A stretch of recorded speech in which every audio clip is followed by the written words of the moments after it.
Muy bien, vamos a orar y pedir la bendición de Dios. Padre, gracias. Siempre te agradecemos por tu guía. Nos guías cada día y te pedimos que nos ayudes y guíes esta mañana para explicar esta palabra a la que nos dedicaremos y para que podamos aprender y confiar y poder utilizarla, entenderla. En el nombre de Jesús. Amén.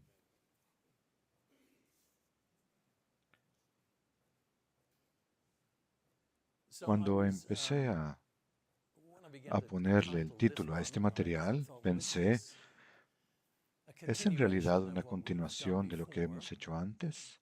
¿Es la tercera parte de un realineamiento profético? En cierto modo, creo que sí. También podría considerarse como algo independiente en sí mismo. Trataremos sobre la alianza hecha con David y la razón por la cual creo que podría ser parte de lo que hemos estado haciendo es que ha sido una pregunta que surgió de lo que hablamos la última vez, lo que también ha proporcionado una especie de introducción a este tema. Hemos estado tratando aspectos sobre la enseñanza de la identidad del antiguo Israel en el mundo moderno. La última vez finalizamos con un reajuste del pensamiento con respecto a la afirmación de los defensores del israelismo británico sobre la profecía de Ezequiel 17 acerca del brote tierno del cedro. La idea era, según el entendimiento del israelismo británico, que se convirtió en parte de la forma en que pensábamos sobre algunas de estas cosas, que representaba la transferencia de la línea davídica a Irlanda en ese momento. Probablemente lo recuerden. Hablaremos un poco más al respecto mientras avanzamos. Pero lo que vimos la última vez es que la profecía se refiere de hecho a Cristo, que Él la cumplió ya en parte cuando vino como hijo de David. Por lo tanto, fundamental para esto es el pacto hecho con David, y de eso es de lo que quiero hablar hoy. A la luz de lo que traté la última vez, una pregunta que espero que surja es si la promesa a David de lo que parece ser un linaje físico duradero se rompió si el trono no se transfirió.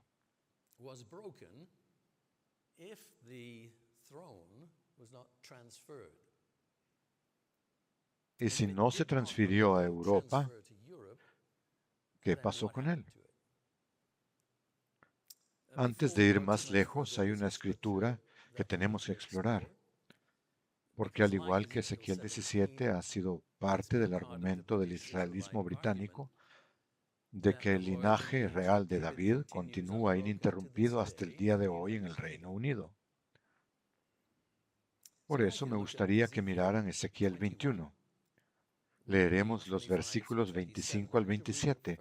Voy a leerlo primero en la versión más reconocida, la Reina Valera del 60.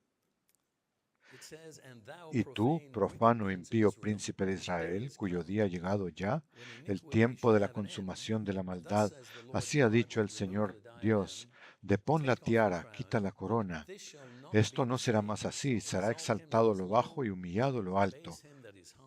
Arruina, arruina, arruina, lo reduciré, y esto no será más, hasta que venga aquel cuyo es el derecho, y yo se lo entregaré. La nueva traducción viviente tiene una forma ligeramente distinta de decirlo. Me gustaría leerla. Príncipe de Israel, corrupto y perverso, ha llegado el día de tu juicio final. Esto dice el Señor soberano. Quítate la corona de joyas, porque el antiguo orden está por cambiar. Ahora los humildes serán exaltados y los poderosos serán humillados. Destrucción, destrucción, sin duda destruiré el reino, y no será restaurado hasta que aparezca aquel que tiene derecho a juzgarlo, y entonces se lo entregaré a él. Es ligeramente distinta. Esta vez se trata de algo que ha sido destruido en el contexto de derrocado, y esa palabra se repite 3 veces. Y en el Tanakh tiene una traducción aún más interesante, creo yo.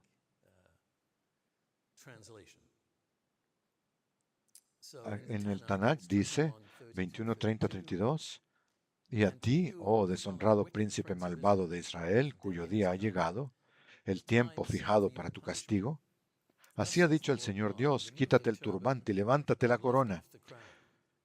Esto no quedará así, ensalza lo bajo y abaja lo alto. Ruina, ruina total haré de ella. No será más hasta que venga aquel a quien pertenece legítimamente y yo se lo daré. Ha habido una interpretación de este pasaje que sugiere el derrocamiento del trono de Judá 3 veces. Judá a Irlanda, Irlanda a Escocia y Escocia a Inglaterra, y su obtención definitiva al final por Cristo. Pero como se puede ver, hay otras maneras de leer el hebreo.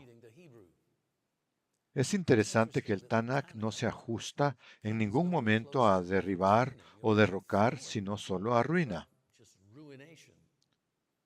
Es necesario avanzar un poco más allá en el hebreo para saber lo que está pasando. La palabra que se traduce derribar es agua, A-W-W-A, agua. Se repite 3 veces y en hebreo, cuando se hace eso, se crea un superlativo. Un ejemplo sería Isaías 6:3, donde dice santo, santo, santo. En otras palabras, definitivamente santo, absolutamente santo. Es una forma de expresarlo en hebreo que nos indica que se trata de un superlativo. Santo, santo, santo significa positivamente santo. Absolutamente santo. Es una expresión positiva. En el caso de ruina, ruina, ruina es negativo. No podría ser más negativo. Es ruina total. Por eso el Tanakh lo traduce ruina, una ruina total. No dicen ruina, ruina, ruina. Dicen ruina, una ruina total haré. El único otro lugar donde se encuentra agua es en Isaías 24, 1, 3, que habla de Dios en el día del Señor trastornando la tierra. Y la noción o la idea detrás de agua o el verbo detrás de ella es un trastorno, una distorsión de las cosas. Habla de Dios trastornando la superficie de la tierra cuando llegue el fin. Así que ruina, una ruina total, parece ser una mejor traducción. Niega la idea de que el objetivo de Ezequiel 21 sea derrocar la monarquía y colocarla en otro lugar. Ese capítulo trata de la caída de Sedequías y Jerusalén.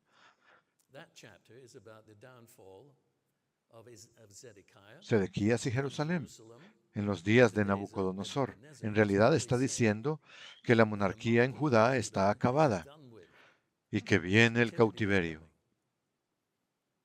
Pero vamos a profundizar un poco más en el pacto hecho con David. Creo que eso también nos revelará algunas cosas interesantes. Comenzamos con una conversación entre el profeta Natán y el rey, que conduce al pacto davídico. Vamos a Samuel, a 2 de Samuel 7, del 1 al 17. Samuel, 2 Samuel 7, 1 al 17. Vamos a leer mucho de la Biblia. Creo que es importante dejar que ésta hable por sí misma y creo que ciertamente lo hace cuando se repasa este tema. Tiempo después, cuando ya el rey había habitado en su palacio y el Señor le había hecho descansar de los enemigos que lo rodeaban, llamó el profeta Natán y le dijo: mírame aquí, habitando en un palacio de cedro, mientras el arca de Dios se halla entre simples cortinas.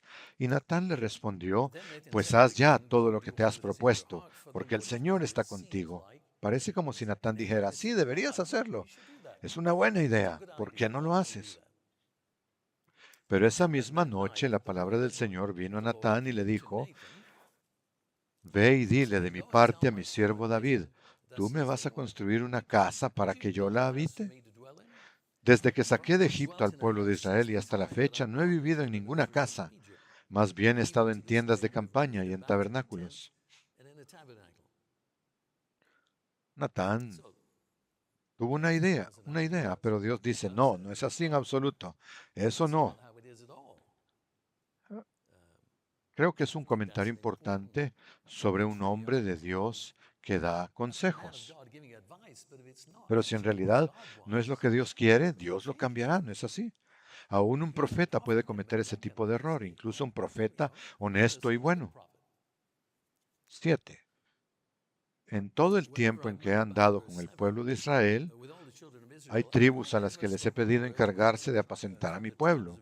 Pero ¿acaso le he pedido a alguna de ellas que me construya un palacio de cedro? ¿Dios exigió eso?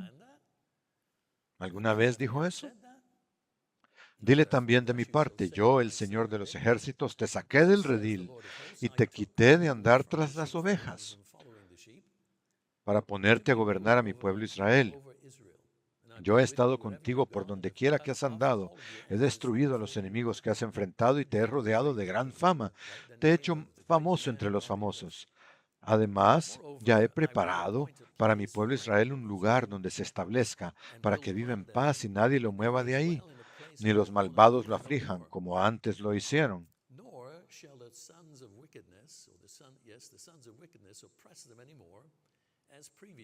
Viene pues un tiempo en el que habrá una estabilización de la nación y junto con ella la dinastía, como veremos, incluso una casa para Dios. Pero eso es todavía en el futuro. Cuando puse caudillos al frente de mi pueblo Israel, yo te prometo que te haré descansar de tus enemigos y te aseguro que tendrás muchos descendientes. O se puede leer de otra manera, Él te hará una casa. No tienes que hacerme una casa a mí, está diciendo Dios. Sin embargo, yo voy a hacerte a ti una casa, una dinastía. 12. Cuando te llegue el momento de ir a descansar con tus padres, yo elegiré a uno de tus propios hijos. Así que David en realidad iba a morir antes de que esto comenzara a cumplirse. Esta dinastía iba a comenzar cuando Salomón subiera al trono. Yo elegiré a uno de tus propios hijos y afirmaré su reinado.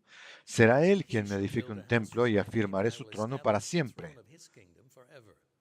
Nótese la palabra para siempre. Yo seré un padre para él y él me será un hijo. Si se porta mal, lo corregiré como corrige todo padre a sus hijos, pero jamás le negaré mi misericordia, el amor y ternura de Dios, su lealtad al pacto,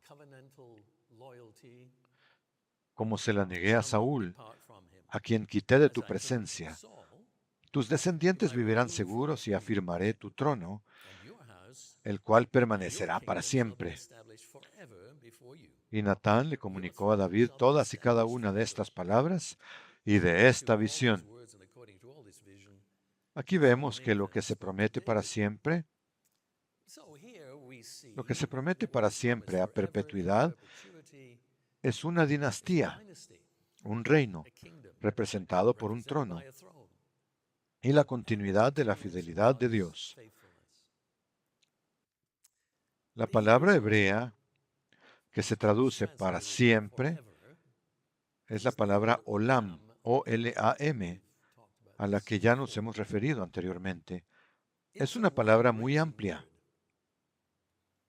Dependiendo del contexto, puede significar el pasado remoto, un momento. Para siempre se refiere al futuro, ¿no? No, también puede referirse al pasado. Puede significar desde tiempos antiguos. Puede significar hace mucho tiempo. Puede significar, como podríamos decir, desde tiempos inmemoriales. Puede significar un tiempo previo. Puede significar duración, pero no en todos los casos para siempre, es decir, un periodo de tiempo limitado. Puede significar mientras uno viva, Puede significar tanto tiempo como sea posible, puede significar el futuro lejano, que es donde tendemos a ponerlo, ¿no es así? Como eternidad para siempre, y puede significar para siempre. El contexto nos indica que cuando la gente dice algo como que el rey viva para siempre, no pensamos que eso signifique eternamente, ¿verdad? Inmediatamente nos imaginamos que significa algo como todo lo mejor para ti, espero que te vaya bien por mucho tiempo. O cuando decimos, he estado haciendo esto desde siempre, no queremos decir realmente desde siempre, literalmente, sino durante mucho tiempo. Sabemos que hay un punto en el pasado al decir eso, cuando empezamos, no que no hubiera un principio. Eso no es lo que significa para nosotros, por eso siempre hay que pensar en lo que realmente hay subyacente o sobreentendido en el contexto en esta palabra olam cuando se utiliza. Otro ejemplo, Éxodo 40:15. Y los ungirás como ungiste a su padre, así serán mis sacerdotes, y su unción les servirá por sacerdocio perpetuo. Piensen en los levitas, por todas las generaciones. Hebreos 7 nos dice más acerca del sacerdocio levítico. Nos muestra de hecho que no duró para siempre. ¿Acaso hay algo para este sacerdocio en el futuro? Sí, Ezequiel habla de eso. Él habla de eso. Pero ¿significa que en este periodo de tiempo realmente duró para siempre? Hebreos 7, 11 al 14. Si la perfección se alcanzara mediante el sacerdocio levítico, ya que bajo éste el pueblo recibió la ley, ¿qué necesidad habría de que aún se levantara otro sacerdote según el orden de Melquisedec y no según el de Aarón? Porque al cambiar el sacerdocio, de manera que algo que es un pacto perpetuo puede ser cambiado. Esto es interesante. También se tiene que cambiar la ley. Pero nuestro Señor, de quien la Escritura dice esto, Cristo, era de otra tribu,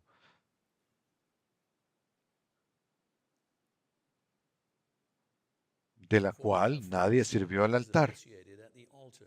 Es bien sabido que nuestro Señor procedía de la tribu de Judá, no de Leví, acerca de la cual Moisés no dijo nada en relación con el sacerdocio. Entonces, ¿qué estoy sugiriendo aquí? Que aunque dice un sacerdocio perpetuo, un sacerdocio eterno, aquí ha sucedido algo para modificarlo. Sabemos que el pacto del Sinaí con respecto al sacerdocio levítico no fue para siempre en el sentido de continuar después de la primera venida de Cristo. En algunos casos, para siempre significa solo hasta que el tiempo en cuestión llegue a su fin, mientras existan las condiciones específicas que lo rigen, mientras persistan ciertas condiciones. He aquí otro ejemplo de ello, Primera de Samuel 2:30, que trata sobre la familia de Elí. Primera de Samuel 2:30. Por todo esto el Señor Dios de Israel te dice, yo prometí que tu familia y los descendientes de tu padre estarían siempre a mi servicio. Pero hoy, esperen un momento, ¿pero qué hace ese pero hoy? Pues significa que las condiciones han cambiado. Pero ahora te digo que esto se acabó, porque yo honro a los que me honran y humillo a los que me desprecian. Ya está cerca el día en que tu poder y el de tus descendientes llegará a su fin. Ninguno de ellos llegará a viejo. Es decir, la familia de Elí no caminaría con Dios para siempre. Se hizo un cambio. Vemos que aquí para siempre significa solo mientras lo permitan las condiciones acordadas. En algunas de sus últimas palabras, David expresó su comprensión de la promesa que Dios le había hecho. Segunda de Samuel 23:5, nueva versión estándar revisada. ¿No es así mi casa con Dios? porque Él ha hecho conmigo un pacto eterno, ordenado en todas las cosas y seguro. No hará Él, no hará Él prosperar toda mi ayuda y mi deseo. Además, uno de los salmos apoya firmemente el concepto de una alianza perpetua. Se trata del Salmo 89. Leeremos 3 secciones. Salmo 89, 3 al 5. Leo de la nueva Reina Valera. Tú dijiste, he hecho un pacto con mi escogido. A mi siervo David le hice este juramento. Confirmaré tu descendencia para siempre y afirmaré tu trono por todas las generaciones. Señor, Selah, Señor, los cielos celebran tus maravillas, la congregación de los santos proclama tu verdad. Versículo 28, siempre seré con él misericordioso y mi pacto con él se mantendrá para siempre. 34, no me olvidaré de mi pacto, ni me retractaré de lo que he prometido. Una vez he jurado por mi santidad, y no le mentiré a David. Su descendencia permanecerá para siempre, su trono estará ante mí como el sol, firme para siempre, como la luna, como un testigo fiel en el cielo. Eso suena bastante permanente. Otra declaración del libro de Jeremías, 33:17. 33:17. Yo, el Señor, declaro, nunca faltará un sucesor de David en el trono de la casa de Israel. Tenemos aquí lo que parecen ser promesas incondicionales de dinastía, reino, trono y misericordia de Dios. Pero como veremos, hay mucho más en esta historia. En el libro de J.H. Allen, El cetro de Judá y la primogenitura de José, se afirma que Salomón entendió de David que el trono, el reino y la casa lineal de David permanecerían para siempre. Para apoyar esto, citó partes de Primera de Reyes 8, 20 al 25, en la versión autorizada, pero se detiene a la mitad de la oración. No es que él no hubiera entendido lo que voy a decir, sino que no lo aplica cuando hace la afirmación de que el trono, el reino y el linaje de David deberían permanecer para siempre. Este es un ejemplo de por qué todos nosotros debemos leer las citas bíblicas con mucho cuidado. Cuando la gente cita la Biblia, uno debe ir y buscar la cita y comprobar lo que realmente dice. Yo encontré un error pequeñito, una errata, si se quiere, en la citación de la Biblia. No digo que fuera culpa de Allen, pero es muy destacable que se detenga a la mitad de la oración. Así que tenemos que leer toda la sección. Voy a leer la traducida de la versión Reina Valera antigua. Primera de Reyes 8, 20 a 26. Él se detiene en el versículo 25. Leámoslo todo. El Señor ha cumplido su palabra que había dicho, que me he levantado en lugar de David mi padre, y me he sentado en el trono de Israel como el Señor había dicho, y he edificado la casa al nombre del Señor, Dios de Israel. Luego vamos al versículo 23. No hay Dios como tú, ni arriba en el cielo, ni abajo en la tierra, que guardas el pacto y la misericordia a tus siervos, que has guardado a tu siervo David mi padre lo que le dijiste. Dijístelo con tu boca y con tu mano lo has cumplido, como aparece este día. Ahora pues, Señor Dios de Israel, cumple a tu siervo David mi padre lo que le prometiste, diciendo, no faltará varón de ti delante de mí que se siente en el trono de Israel. Y Allen se detiene ahí, pero el texto sigue, con tal que tus hijos guarden su camino, que anden delante de mí como tú has delante de mí andado.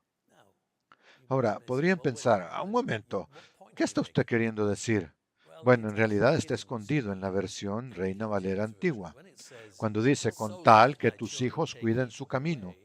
La Reina Valera contemporánea dice, siempre y cuando, siempre y cuando. No te faltará varón ante mis ojos que se siente en el trono de Israel, siempre y cuando, sí y solo sí, tus hijos cuiden su camino. Aquí hay una condición establecida. Allen dice que Salomón entendió de David que el trono, el reino y el linaje de David permanecerían para siempre. Sin embargo, eso solo es cierto si siguen el camino de Dios. Aquí, como dije, hay condiciones. Si lo leemos ahora en el Tanakh, lamento ser tan meticuloso, pero es un estudio bíblico. No quisiera aburrirlos, leámoslo en el Tanakh. Y el Señor ha cumplido la promesa que hizo. El Señor ha cumplido la promesa que hizo. He sucedido a mi padre David y he subido al trono de Israel como el Señor había prometido. He edificado la casa para el nombre del Señor, Dios de Israel, y he colocado allí el arca que contiene la alianza que el Señor hizo con nuestros padres cuando los sacó del país de Egipto.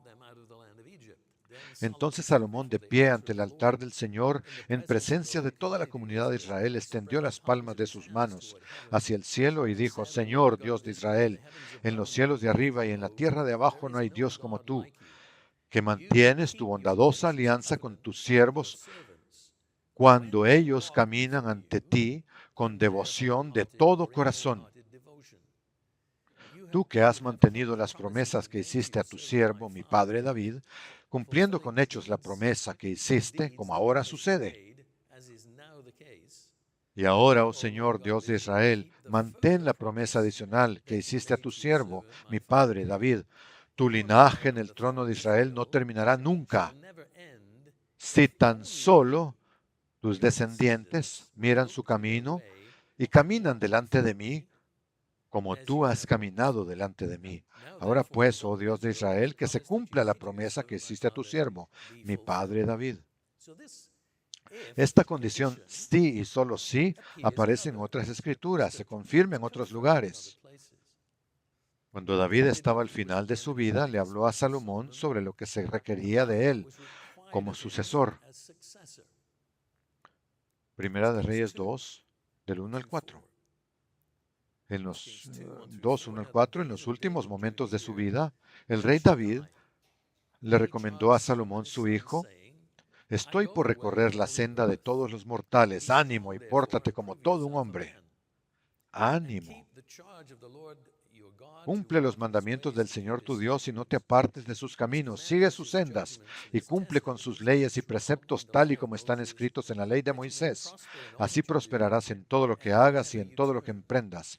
Si lo haces, el Señor confirmará la promesa que me hizo cuando dijo, si tus hijos caminan por mis sendas y se comportan ante mí con veracidad y con todo su corazón y toda su alma, jamás te faltará un sucesor en el trono de Israel. Sí, sí, solo sí, entonces no te faltará un hombre en el trono de Israel. Estamos recibiendo más información sobre la declaración básica, ¿no? Se está desarrollando, por así decirlo.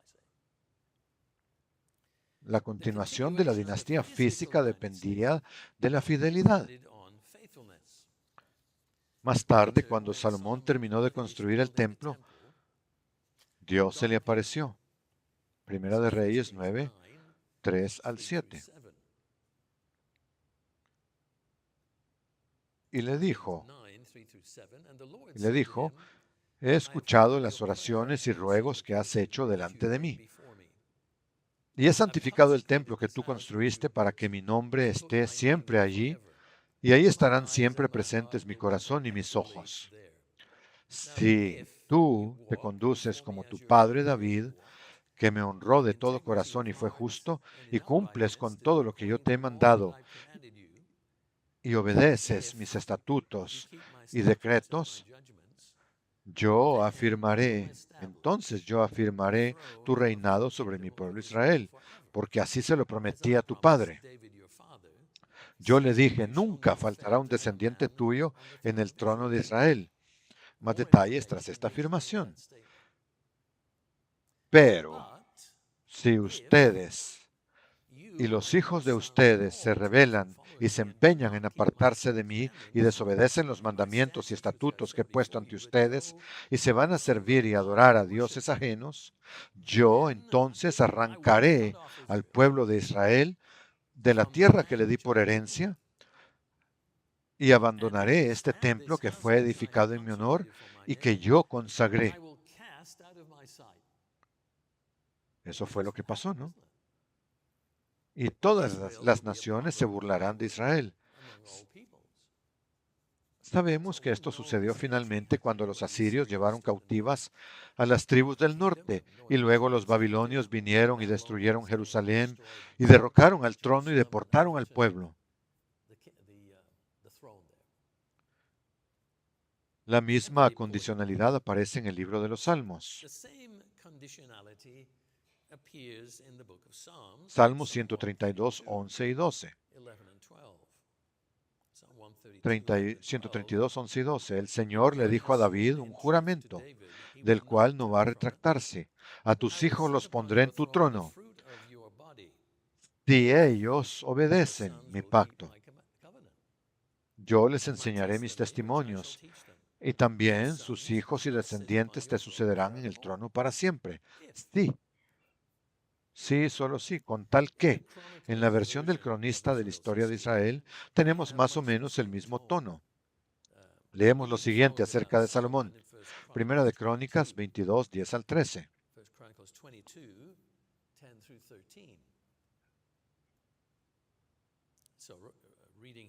Hablando de Salomón, él edificará una casa para honrar mi nombre, y él será mi hijo, y yo seré su padre, y para siempre afirmaré sobre Israel el trono de su reino. Así que, hijo mío, que el Señor esté contigo, y que seas prosperado, y edifiques la casa del Señor tu Dios, como Él lo ha dicho.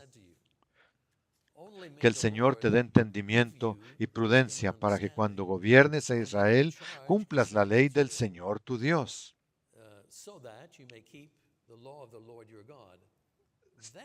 Entonces, si pones por obra los estatutos y decretos que el Señor te entregó a Moisés para Israel, serás prosperado.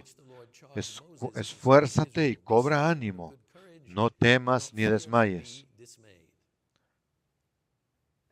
La explicación de David a los dirigentes israelitas sobre Salomón y el templo se encuentra en Primera de Crónicas 28. Voy a leérselos. Aquí David está explicando a los líderes de Israel todo lo referente a Salomón y al templo.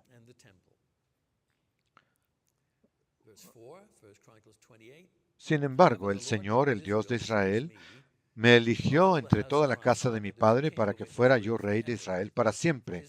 A Judá lo escogió como caudillo, y de la casa de Judá escogió a la familia de mi padre. Y de entre los hijos de mi padre se agradó de mí para hacerme rey de todo Israel. Todo Israel. El Señor me ha dado muchos hijos, porque el Señor me ha dado muchos hijos, y de entre todos ellos escogió a mi hijo Salomón, para que se siente en el trono del reino del Señor y gobierne a Israel. El Señor me ha dicho, tu hijo Salomón edificará mi casa y mis atrios. Yo lo he escogido para que sea mi hijo, y yo seré para él su padre. Yo confirmaré su reino para siempre. ¿Período? Siempre y cuando él se esfuerce por practicar mis mandamientos y mis decretos, como lo hace ahora. Así que ahora, teniendo como testigo a todo Israel, la congregación del Señor, y hablando en presencia de nuestro Dios, procuren cumplir todos los preceptos del Señor su Dios para que posean esta buena tierra y se la dejen a sus hijos después de ustedes como herencia perpetua. Y tú, Salomón, hijo mío, reconoce al Dios de tu Padre y sírvele con corazón perfecto y con ánimo voluntario, porque el Señor escudriña los corazones de todos y entiende toda intención de los pensamientos. Si entonces tú lo buscas, lo hallarás, pero si lo dejas, Él te desechará para siempre. A pesar de todo lo que hemos leído hasta ahora, sin duda habrán oído decir que a David se le prometió tener un descendiente físico en su trono de forma incondicional y continua. Otro caso es el del hijo de Roboam, Abías, y sus palabras a Jeroboam. Reflexionemos un poco sobre este asunto. Segunda de Crónicas 13. Ahora, se está poniendo un poco confuso quizás, pero todo se resuelve al final. Estoy presentando aquí un gran número de ideas. Solo acompáñenme a seguir leyendo. Segunda de Crónicas 13:4. Abías subió al monte de Semarayín, que está en los montes de Efraín, y dijo: Escúchenme ustedes, Jeroboam y todos los israelitas. Se dirige a las tribus del norte. ¿Acaso no saben ustedes que bajo un pacto de sal el Señor y Dios de Israel le dio a David, a él y a sus hijos, el reinar para siempre sobre Israel? Este es Abías, hijo de Roboam, hijo de Salomón, ¿verdad? Es el nieto de Salomón, hablando con Jeroboam, el cual ahora ha establecido el reino del norte de Israel. Y le está recordando a Jeroboam: espera un momento, Dios estableció este pacto con David. Está apelando a lo que Dios ha establecido con David para arrojar a Jeroboam. Entonces, ¿cómo debemos entender esto? Abías le está recordando a Jeroboam que en realidad David estaba realmente por encima de todo Israel. Sin embargo, Jeroboam había sido establecido en esa posición sobre las tribus del norte. ¿Por quién? Bueno, por Dios. De manera que Dios cambió la condición. Ya no es que la dinastía de David estuviera sobre todo Israel, porque Dios había tomado una parte de ella y se la había dado a Jeroboam. Y él hace una declaración notable a Jeroboam acerca de lo que él podría hacer por Jeroboam si éste hacía las cosas bien. Me pregunto si ya lo habían notado. Llegaremos a ello en un momento, pero leamos un poco más. Es importante leer el contexto. Segunda de Crónicas 13, del 1 al 4. En el año 18 del reinado de Jeroboam, Abías comenzó a reinar sobre Judá y reinó en Jerusalén 3 años. Su madre se llamaba Micaías y era hija de Uriel de Gabaa. Y hubo guerra entre Abías y Jeroboam. Así que Abías entró en combate con un ejército de 400,000 soldados valerosos y escogidos. Jeroboam, por su parte, se enfrentó a él con 800,000 soldados escogidos, fuertes y aguerridos. Abías subió al monte de Semarayín, que está en los montes de Efraín, y dijo: no voy a repetir lo que dijo, justo acabamos de leerlo. Así pues, Abías, rey de Judá, se dirige a su enemigo Jeroboam, rey de Israel, y le recuerda que la tierra de Israel fue otorgada a David y a sus hijos para siempre. Es decir, la casa de Judá proporcionaría reyes sobre todas las tribus de Israel. Pero por supuesto, como Salomón había pecado, se había descalificado para recibir las promesas.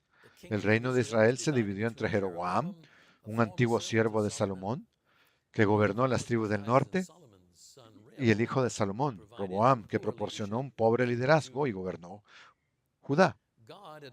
Dios había determinado en este nuevo arreglo que ya no tendría un rey del linaje de David gobernando todo Israel por un tiempo determinado.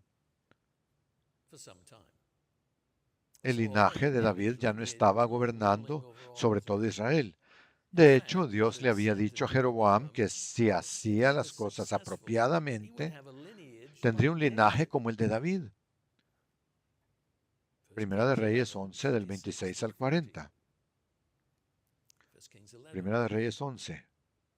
¿Qué nos está mostrando? Nos está mostrando que es más complicado, que Dios está respondiendo a la libertad humana de elección. Libre albedrío.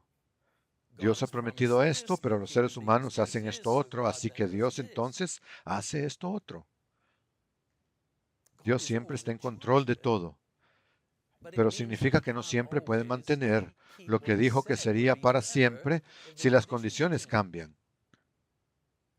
Ahora bien, hay aspectos que Él mantendrá para siempre porque es un Dios leal y fiel.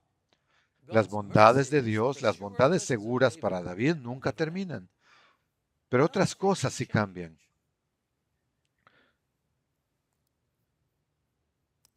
Primera de Reyes 11:26. Otro que se rebeló contra Salomón fue Jeroboam, hijo de Nabat, un efrateo de la ciudad de Zeredá, que estaba a su servicio. Su madre se llamaba Serúa y era viuda. La razón por la que Jeroboam se rebeló contra Salomón fue que, cuando éste estaba construyendo Milo, cerró la brecha de la ciudad de David, su padre. Jeroboam era un hombre muy aguerrido y cuando Salomón lo vio, lo llamó y lo puso a cargo de todo lo relacionado con los descendientes de José. Pero un día Jeroboam salió de Jerusalén y en el camino se encontró con el profeta Ahías, no confundir con Abías, Ahías de Silo, que llevaba un manto nuevo. Los dos estaban solos en el campo. Ahías tomó el manto y lo dividió en 12 pedazos y le dijo a Jeroboam: estos 10 pedazos son para ti, porque así ha dicho el Señor, el Dios de Israel.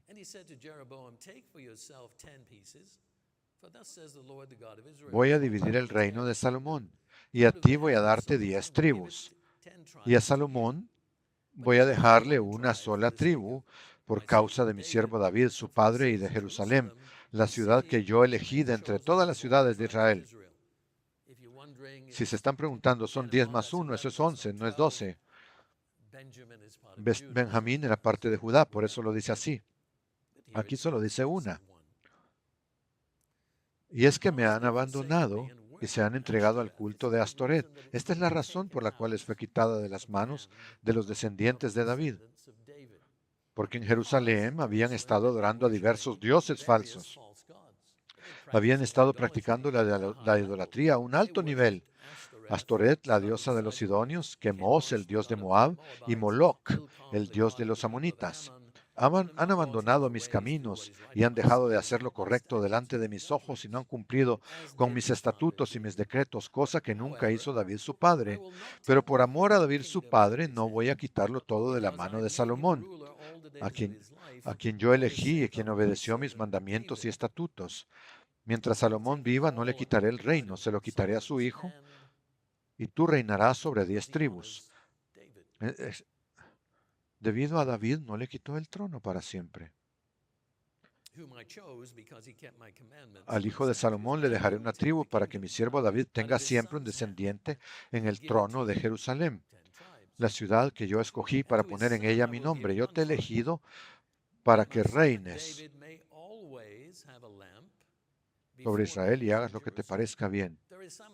Existe cierto aspecto de este pacto que va a seguir ahí debido a David. De alguna manera, David siempre estará representado aquí. ¿De qué manera? Bueno, lo averiguaremos. 37. La ciudad que yo escogí para poner mi nombre. Yo te he elegido para que reines sobre Israel y hagas lo que te parezca bien. Noten esto. Si pones atención a todo lo que yo te ordene y no te desvías de mis caminos, si haces eso, y si haces lo recto delante de mis ojos y cumples mis estatutos y mandamientos, como lo hizo mi siervo David, yo entonces te acompañaré siempre y estableceré tu dinastía como lo hice con David. Es una declaración notable. Y te entregaré el pueblo de Israel a ti.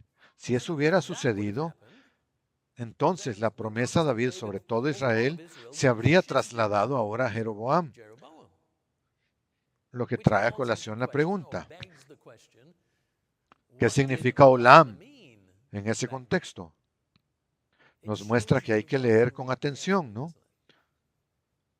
No se puede simplemente tomar una declaración y decir, bueno, justo ahí está toda la respuesta.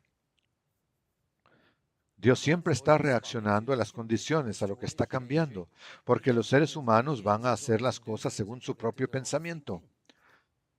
Y eso significa que Dios no puede dejar algo en su sitio si no se están cumpliendo las condiciones. 39. En cuanto a los descendientes de David, voy a hacerlos sufrir por esto, pero no será para siempre. Todavía queda algo sobre la promesa incondicional que Dios hizo a David, que aparecerá más tarde. Entonces Salomón procuró matar a Jeroboam, pero éste huyó a Egipto, donde Sisac era rey, y ahí se quedó hasta la muerte de Salomón. Una vez más, vemos entonces, para repetirlo, que las condiciones ya han cambiado y que el pacto perpetuo con respecto a un reino continuo y la descendencia lineal está abierto a la ruptura. Una escritura que a veces se utiliza para apuntalar la idea de un linaje davídico continuo sin interrupción se encuentra en Jeremías, pero se omite una parte de ella. Jeremías 33, 17 al 21. Yo, el Señor, declaro, nunca faltará, así dice el Señor, nunca faltará un sucesor de David en el trono de la casa de Israel. Tampoco faltarán sacerdotes ni levitas que todos los días ofrezcan ante mí holocaustos, ofrendas quemadas y sacrificios. La palabra del Señor vino a Jeremías y le dijo, yo, el Señor, declaro, el día que mi pacto con el día y la noche llegue a su fin, de tal manera que no vuelva a haber ni día ni noche, ese día también llegará a su fin mi pacto con mi siervo David, para que sus descendientes reinen sobre su trono, lo mismo que mi pacto con los levitas y sacerdotes, mis ministros. ¿Notaron que hay algo más añadido aquí a la promesa perpetua a David? Es la promesa perpetua a los levitas. Pero ellos no continuaron. ¿Qué sucedió? Bueno, ya leímos lo que pasó cuando examinamos Hebreos. Por lo tanto, como vimos antes, las condiciones cambiaron con respecto a los levitas. Si vamos a afirmar que David siempre tendría un descendiente lineal hasta el regreso de Cristo, permítanme repetirlo, si vamos a afirmar que David siempre tendría un descendiente lineal hasta el regreso de Cristo, entonces por la misma razón debe haber un sacerdocio levítico perdurable. Y no lo hay.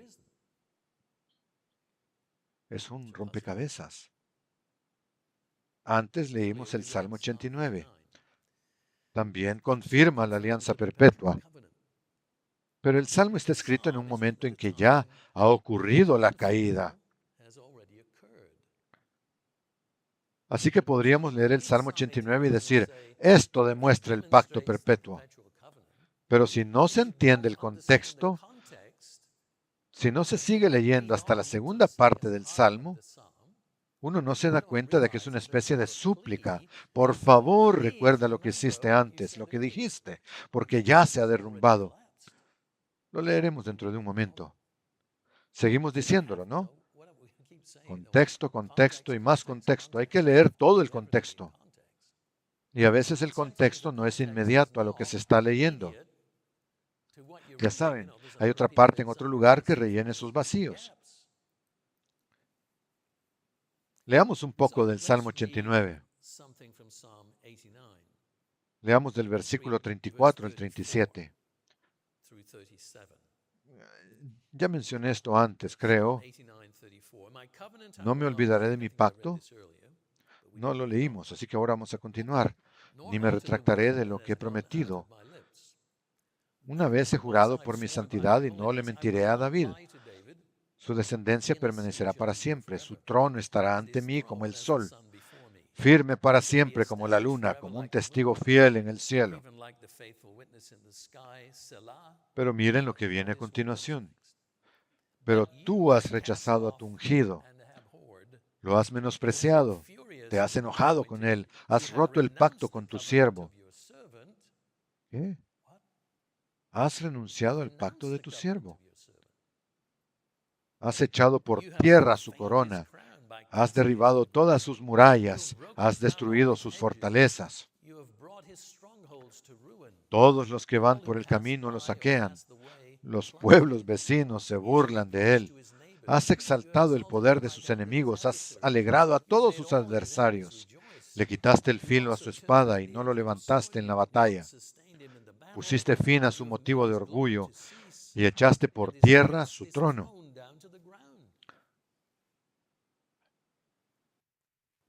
Esto nos da el marco temporal.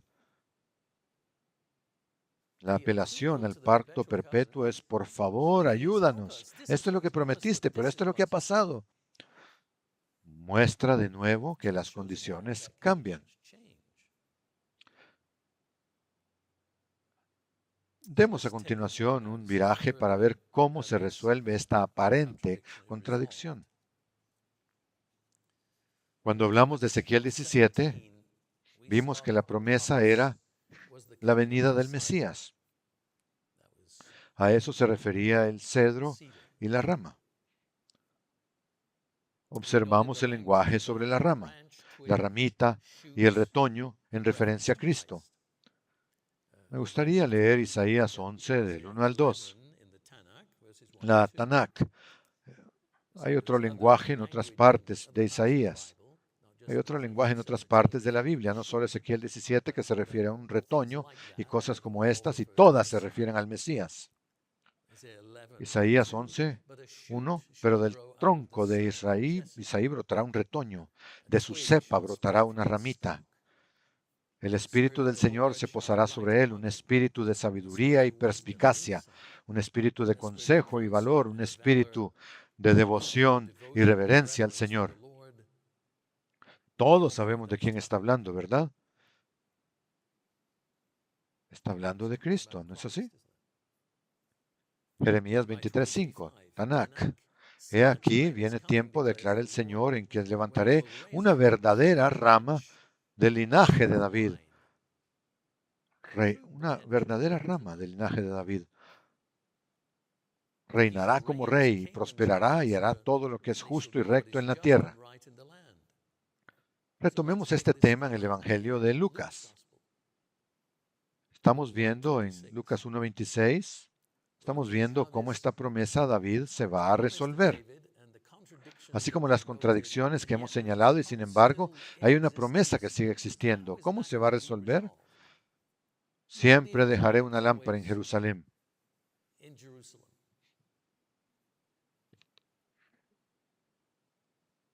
Lucas 1:26. 6 meses después, Dios envió al ángel Gabriel a la ciudad galilea de Nazaret para ver a María, una virgen que estaba comprometida con José, un hombre que era descendiente de David. Sé que conocen todo esto, muchas veces lo han leído. El nombre de la virgen era María, ¿no? Pero lo que se debe empezar a llamar la atención es algo acerca de David. Si solo lo leen como, bueno, voy a leer sobre la natividad, y solo lo leen y no piensan en todo lo que hemos visto hasta ahora, pierden de vista lo que está sucediendo. En realidad,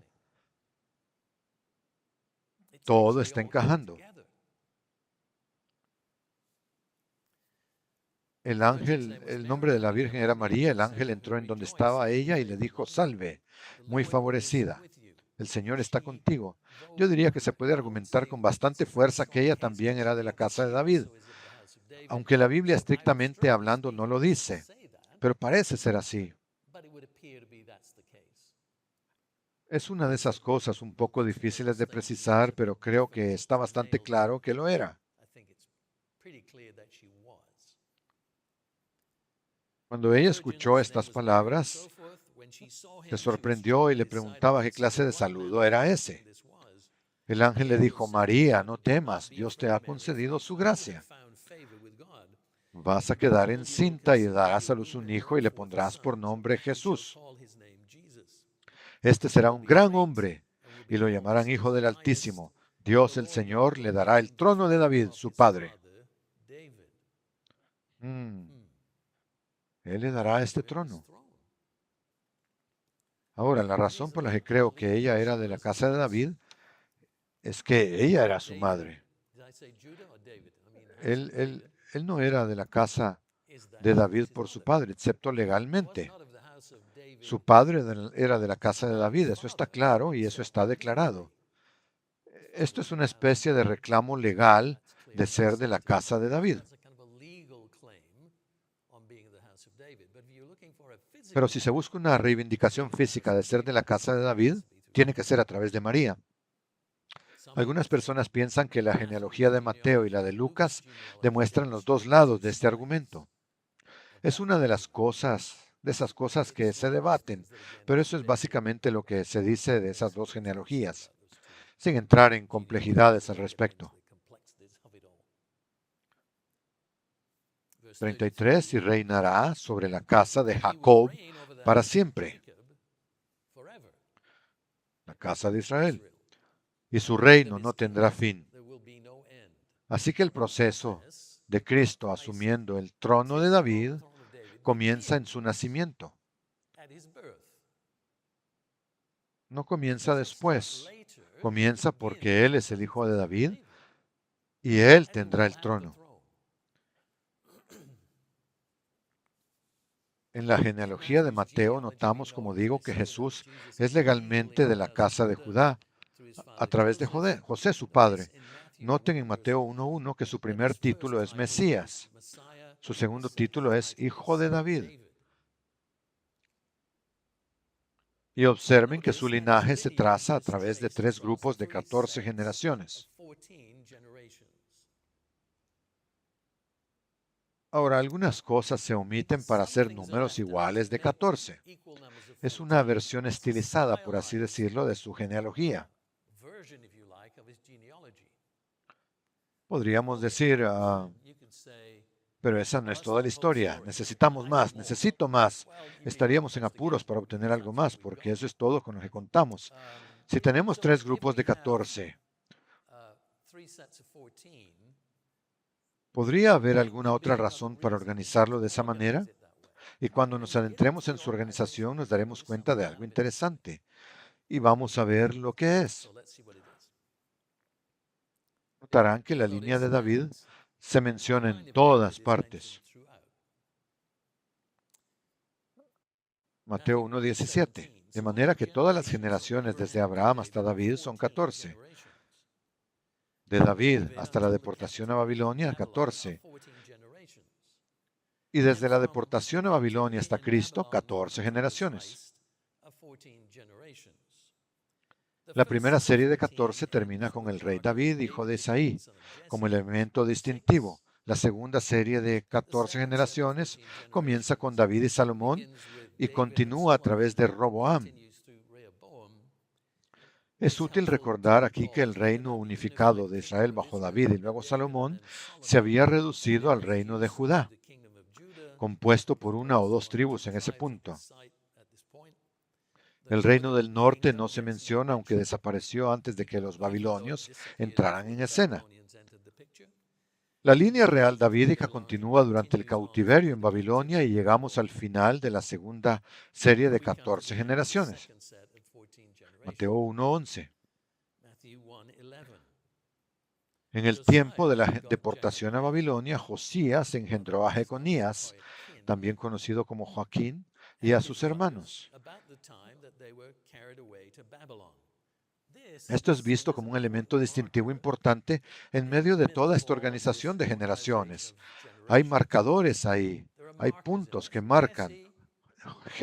Jesé o Yesé es un distintivo, el primero. Ahora tenemos un distintivo que se trata de ser llevado a Babilonia. ¿Por qué sería eso importante? Fue la época en la que la línea de David dentro de la genealogía de Jesús se trasladó de Jerusalén a Babilonia. En los años inmediatamente anteriores a la caída de Judá y Jerusalén, un joven rey había sido depuesto y enviado a Babilonia, Jeconías o Joaquín. Tenía unos 18 años y gobernó durante 3 meses, más o menos, y luego se lo llevaron a Babilonia. Nabucodonosor lo sustituyó por su tío, que era Sedequías, quien se convirtió en el último rey de Judá. Dios se apartó del templo y de la ciudad. La mayor parte de la población fue al cautiverio babilónico. La tierra de Judá fue esencialmente abandonada para que disfrutase de 70 años de descanso, según la profecía de Jeremías. Pero Jeconías o Joaquín vivió en Babilonia y sus esposas y sus hijos hasta su muerte, muchos años después.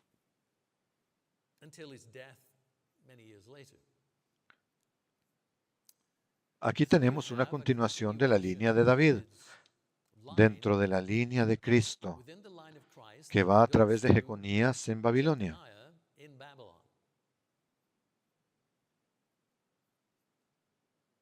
¿Se mantiene la promesa, David?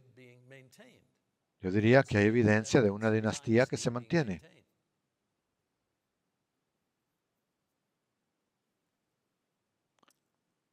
Pero recuerden que todo esto está organizado dentro de la genealogía de Jesucristo. ¿Cómo es que esta dinastía llega a su conclusión después de 3 series de 14? Pues verán, a través de un hijo de David.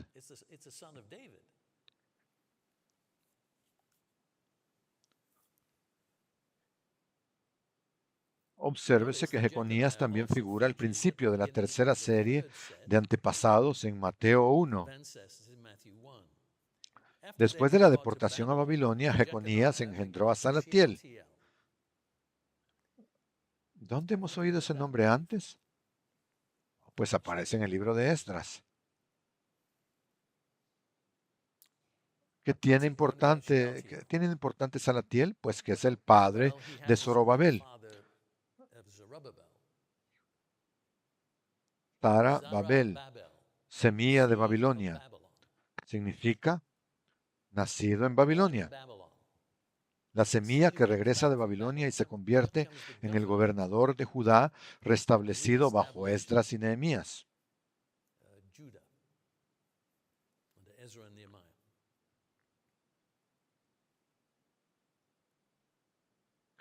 La tercera serie de 14 generaciones termina con esta declaración en el versículo 16. Y Jacob engendró a José, marido de María, de la cual nació Jesús, llamado el Cristo. De manera que, en el caso de Cristo, esto se convierte en un reclamo legal a la dinastía davídica. Entonces, el Hijo de David, Jesucristo, comienza, recuerden, leímos en el versículo 1, decía que el Mesías, Hijo de David, Jesucristo, lo comienza y lo termina. Un dato acerca de Jeconías es que fue liberado del cautiverio en Babilonia en el año 560 a.C. Segunda de Reyes 25-27. El día 27 del mes duodécimo del año 37 del cautiverio del rey Joaquín de Judá, el rey Evil-Merodach de Babilonia puso en libertad al rey Joaquín de Judá y lo sacó de la cárcel.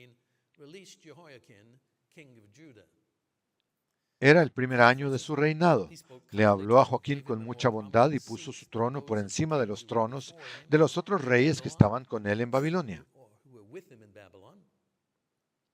Los babilonios reunieron a todo un grupo de reyes cautivos y él era una especie de preferido. Le cambió sus harapos de prisionero y lo sentó a su mesa por el resto de sus días. Además, todos los días Joaquín recibía de parte del rey una pensión, y esto se hizo así todos los días de su vida. Jeremías había registrado las palabras anteriores de Dios sobre Jeconías y su descendencia. Dijo algo acerca de él en Jeremías 22-24 y completa algunos de los detalles acerca de Jeconías. Jeremías 22-24. Hay unos detalles a completar. Conías, aquí se le llama Conías, Jeconías, hijo de Joaquín, el rey de Judá. Yo te juro que voy a deshacerme de ti, aun cuando seas como un anillo en mi dedo. Palabra del Señor. ¿Qué está diciendo? Está diciendo que el linaje de David va a llegar a su fin. Y a Jeconías no se le va a permitir formar parte de este. Es solo que algo significativo sucede con él, es llevado a un lugar seguro en cierto modo. Él se asienta por un tiempo, ¿no es así? Un largo tiempo en Babilonia, cuando Sedequías es destruido, que fue el último rey. Voy a entregarte en manos de los que quieren matarte, en manos de aquellos que al verlos te hacen temblar. Sí, voy a ponerte en manos de Nabucodonosor, rey de Babilonia, y en manos de los caldeos. Voy a hacer que a tu madre y a ti se los lleven cautivos a un país extraño en donde no nacieron. Allí morirán. Con todo el alma querrán ustedes volver a su propio país, pero jamás volverán. ¿Y este Conías es acaso una vasija rota y despreciada? ¿Es acaso un trasto que a nadie le importa? ¿Por qué fueron expulsados él y los suyos a un país que nunca antes conocieron? Tierra, tierra, tierra, oye la palabra del Señor. Así ha dicho el Señor. Pongan por escrito que este hombre se quedó sin hijos. Suena como si Jeconías no fuera a tener hijos, cuando en realidad acabamos de leer que sí los tuvo. Entonces, ¿qué significa sin hijos? Significa que con respecto al reino de Judá en ese momento, no tendría descendientes en ese trono. No habría trono. Cuando Zorobabel regresa, no regresa como rey. El reino ha terminado. Regresa como gobernador. Pero la línea es preservada. Y que nada próspero le espera por el resto de su vida, porque ninguno de sus hijos llegará a ocupar el trono de David, ni reinará sobre Judá. Y eso fue lo que sucedió. Sin embargo, como sabemos, como he dicho, tiene descendientes. Uno de ellos, su nieto, reconstruye el templo entre 520 y 516. Tienen un papel importante que desempeñar en lo que sucede en la restauración de Judá en preparación para la venida de Cristo.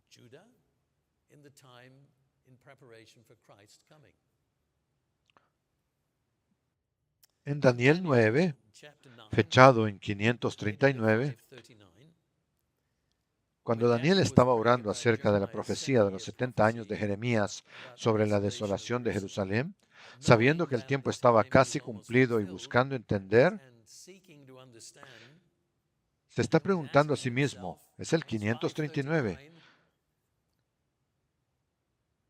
He estado aquí 66 años, porque él fue tomado en el 605 antes de Cristo. Así que se ha vuelto un hombre viejo. Seguramente los 70 años que Jeremías profetizó deben estar casi terminados. Y le pide a Dios que le muestre, bueno, ¿cuándo va a terminar? En cierto modo podría estar preguntando, ¿cuándo volveremos? ¿Cuándo será devuelto el reino? El rey, después de todo, el rey a quien él conocía y que estaba en cautiverio, había sido liberado en 560. Aquí estamos unos 20 años después, tiene un hijo y un nieto. ¿Qué está pensando Daniel? Estoy suponiendo lo que podría estar pensando. No lo dice, pero ciertamente sabe que la línea real ha sido preservada. Ya habían notado que él hizo la pregunta, bueno, ¿qué pasa con los 70 años? Y no obtiene una respuesta, excepto acerca de otros 70. Obtiene una respuesta sobre 70 semanas. ¿Cómo es eso una respuesta? Veámoslo. El último episodio, la última entrega de la ley, los profetas y los escritos, que es una colección que publicamos, está a punto de salir y trata del libro de Daniel, así que voy a compartir algunas cosas que tocamos en ese último episodio. Él recibe otra profecía basada en el número 70. No sobre 70 años, sino acerca de 70 semanas. Él trata de entender cuándo se restaurará el reino y tal vez se pregunta cuándo se restaurará la monarquía.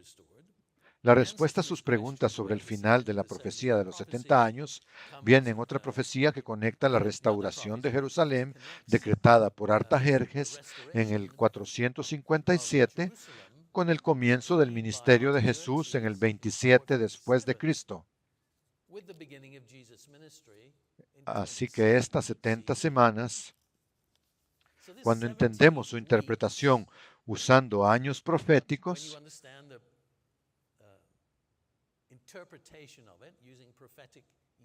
vienen a ser 490 años.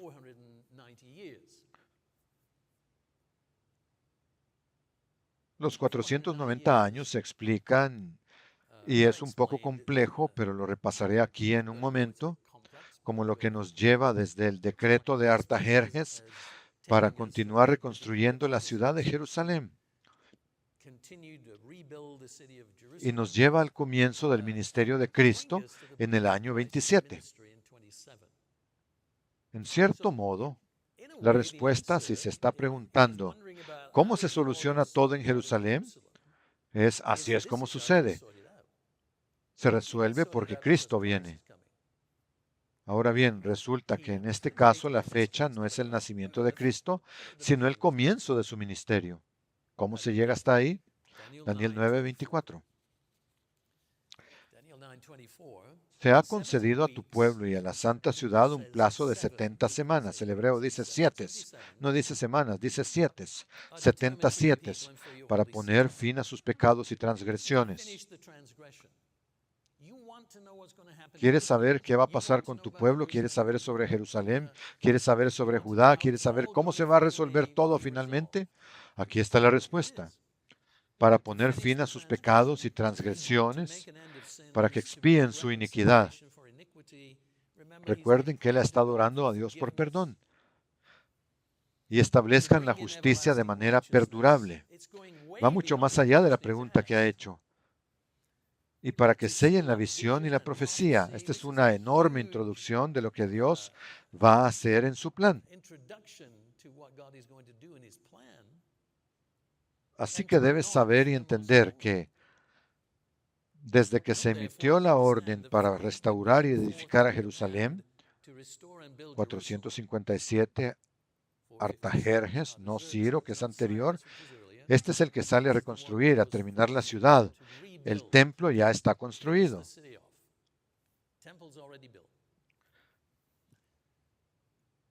Y hasta que llegue el Mesías príncipe, así que aquí hay un nuevo punto de referencia. El Mesías príncipe, transcurrirán 7 semanas y 62 semanas. Y luego se volverá a reconstruir la plaza y la muralla. Serán tiempos de angustia. Y si leen Nehemías, ciertamente hay una indicación de eso. Después de las 62 semanas, se le quitará la vida al Mesías, sin que él intervenga en esto.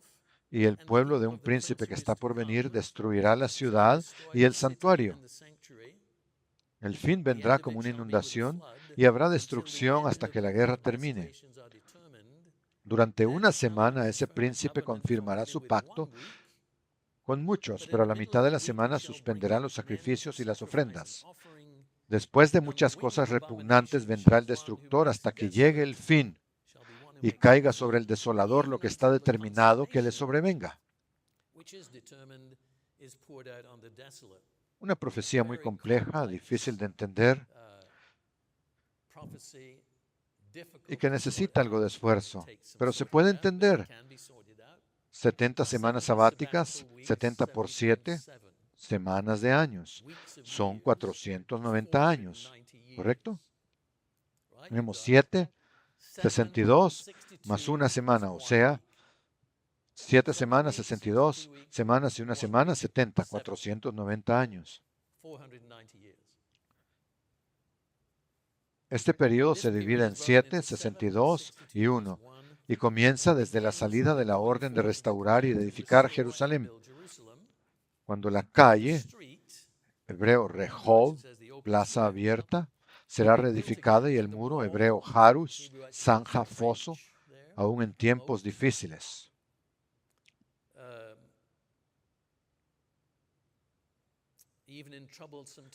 Eso es Daniel 9:25. El decreto de Artajerjes, en el que se especifica la reconstrucción de Jerusalén, como digo, es del año 457, Esdras 7:11 al 26. La ciudad fue reparada parcialmente durante la época de Esdras, había sido ligeramente reparada antes. Esdras 4, 11 al 23, pero completada o llevada a un nivel de finalización, no necesariamente del todo terminada bajo Nehemías 3, 7. Contando hacia adelante 69 de los 70 años proféticos del 483, 483 años desde 457, nos lleva a 27 de la era cristiana, ¿correcto? Tenemos 7 y 62, 69. Si contamos hacia adelante 69 semanas, son 483 años. Desde 457 llegamos al 27 de la era cristiana, el comienzo del ministerio de Cristo. Leemos entonces que el Mesías será cortado. Así que en la semana 70, Él comienza, ¿sí? Él viene y la semana 70 comienza. Y Jesús o el Mesías dice será cortado a la mitad de la semana. 3 años y medio. Curiosamente, Él también es cortado a la mitad de la semana. Ya saben, una semana literal. Crucificado un miércoles. Algo interesante, pero 3 años y medio de ministerio público que pone fin a los sacrificios y ofrendas, versículo 27. Y por supuesto inaugura un nuevo pacto con su pueblo. Ahora bien, esta explicación angélica, esto es lo que ocurre aquí con Daniel, también contiene un mensaje sobre otra profanación de Jerusalén, aparte de la del sacrilegio de Antíoco Epífanes durante las guerras macabeas, y de la cual esta era un tipo. Insertado en el mensaje de la muerte sacrificial de Cristo está la declaración críptica de que la gente del príncipe que ha de venir destruirá la ciudad y el santuario. Una referencia que se considera que trata sobre la destrucción romana de Jerusalén y del templo en el 70 de la era cristiana. Continúa diciendo hasta que la consumación que está determinada se derrame sobre los desolados. Eso, diría yo, es al final de esta era y la segunda venida de Cristo. Así que esta profecía abarca un enorme rango de tiempo, un enorme periodo desde 457 pasando por la venida de Cristo, el periodo romano, hasta la consumación al final de todo, cuando sucede algo similar otra vez en Jerusalén y sus alrededores, la abominación desoladora o la abominación que causa desolación.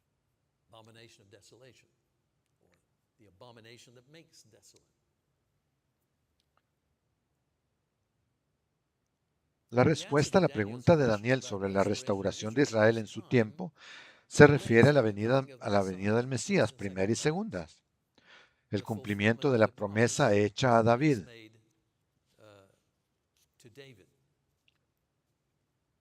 Hechos 13, 20. 450 años después fueron gobernados. Este es un relato de la historia de Israel por jueces hasta que llegó el profeta Samuel. 450 años. Más tarde pidieron un rey y Dios les dio a Saúl, hijo de Cis, de la tribu de Benjamín, quien los gobernó durante 40 años. Cuando Dios le quitó el trono a Saúl, puso como rey a David, de quien dijo, me agrada David, el hijo de Yesé, porque sé que él cumplirá los planes que yo tengo.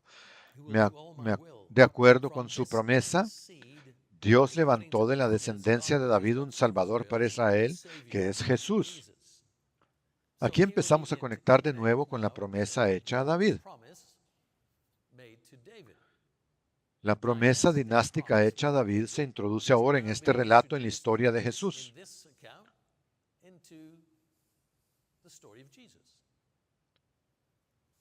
Antes leímos, por supuesto, Lucas 1:31, que el Señor Dios le dará el trono de David, su padre.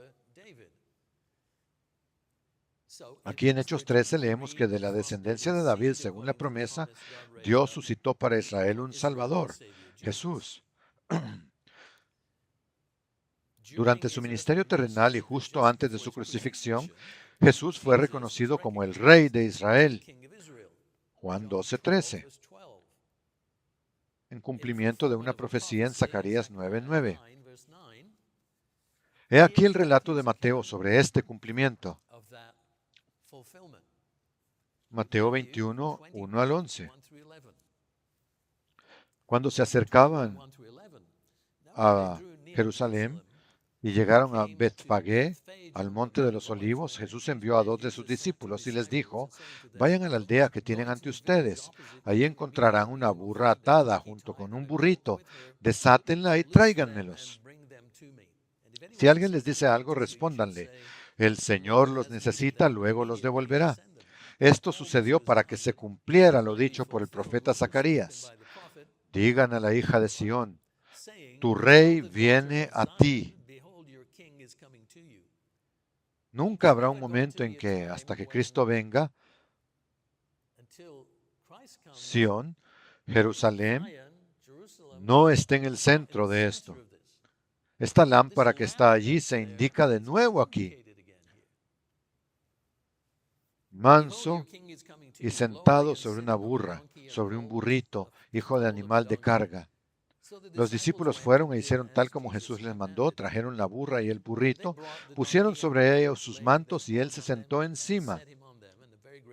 La multitud, que era muy numerosa, tendía sus mantos en el camino, y otros cortaban ramas de los árboles y las tendían en el camino. Tanto los que iban delante como los que iban detrás lo aclamaban, decían: Hosana al Hijo de David, bendito el que viene en el nombre del Señor, Hosana en las alturas. Aquí es donde Juan, en su relato, indica que dicen: el Rey de Israel.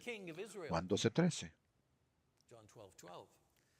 Cuando Jesús entró en Jerusalén, todos en la ciudad se conmocionaron y decían: ¿quién es este?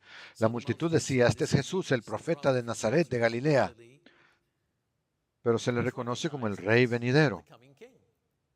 De hecho, en el relato de Juan, lo llaman el Rey de Israel. Pedro también aludió a la conexión de Cristo con David en Hechos 2:29, cuando se puso de pie en el día de Pentecostés. Está muy claro, una y otra vez se nos dice que Él es el Hijo de David. Hechos 2:29-30. Varones hermanos, podemos afirmar sin temor a equivocarnos que nuestro patriarca David, aquí está Él en Jerusalén, la tumba de David está por ahí. Cuando estábamos excavando en Jerusalén, en los tiempos aquellos en que excavábamos en Jerusalén, nos decían que excavábamos hacia el trono de David. ¿Por qué nos dijeron eso? Porque la tumba de David está allí. Sabemos dónde está. Pedro está en el área del templo, ¿verdad? Y dice: el patriarca está muerto y enterrado, está aquí. Todos sabían lo que quería decir, pero luego habla de Jesús, de que no está muerto y enterrado, sino que está vivo. ¿Cómo lo dice? Podemos afirmar sin temor a equivocarnos que nuestro patriarca David murió y fue sepultado, y que hoy sabemos dónde está su sepulcro entre nosotros. David era profeta, David como profeta, y sabía que Dios le había jurado que de su linaje humano saldría el Cristo que se sentaría en su trono. Eso es lo que ha sucedido, dice. Eso es lo que estamos viendo aquí. Hay otra profecía que me gustaría citar. Se refiere a Cristo como la rama. Zacarías 6, 9 al 13. Me llegó la palabra del Señor. Reciban de la comunidad desterrada, de Heldad, Tobías y Jedaías, que han venido de Babilonia, y ustedes, a su vez, vayan el mismo día a casa de Josías, hijo de Sofonías. Toma plata y oro y haz coronas, pónganlas sobre la cabeza del sumo sacerdote Josué, hijo de Josadac, y díganle: así ha dicho el Señor de los ejércitos. He aquí que un hombre llamado el Renuevo saldrá del lugar donde él está, y él edificará el templo del Señor. Él edificará el templo del Señor y asumirá majestad, y se sentará en su trono y gobernará. Y también habrá un sacerdote sentado en su trono, y prevalecerá entre ellos un entendimiento armonioso. Es una traducción interesante y diferente a la que leemos en la Reina Valera. ¿Qué sucede aquí? Josué, el sumo sacerdote en el tiempo de la reconstrucción del templo bajo Zorobabel, es coronado como un tipo del Cristo que regresa. Nótese que él es tanto sacerdote como rey en ese relato. Es mejor leerlo en el Tanakh. Un sacerdote levítico no podía sentarse en un trono. Así que aquí estamos viendo el cumplimiento del papel de Cristo como rey y sacerdote combinados. Cristo es sacerdote para siempre según el orden de Melquisedec, rey de Salem, sacerdote del Dios Altísimo. Él es allí un rey y un sacerdote. Él es un rey y un sacerdote aquí en esta visión que es dada a Zacarías. Hay aquí otra interesante conexión, es algo en lo que pensar y leer cuidadosamente. Por último, quiero que veamos cómo se describe a Cristo en relación con sus funciones en el libro de Apocalipsis. Vamos a ir a Apocalipsis 5, del 5 al 10. Si se preguntan, ¿cómo pensamos en Cristo hoy? ¿Cuál es la visión que fue dada al final del Nuevo Testamento en cuanto a cómo podemos pensar en Jesús hoy? Y uno de los ancianos me dijo, Apocalipsis 5:5, no llores, pues el león de la tribu de Judá, la raíz de David, ha vencido y puede abrir el libro y quitarle sus 7 sellos. Él mira, ¿qué ve? Entonces ve al Cordero. Cristo es el león de la tribu de Judá. Él ha venido de la raíz de David. Él es el Mesías. Él es el Cordero. Así es como lo vemos hoy. Esta es su apariencia resucitada, si se quiere. Es otra manera de ser manifestado y muestra que Él va a tomar este rollo y Él va a revelar lo que sucederá en el tiempo final.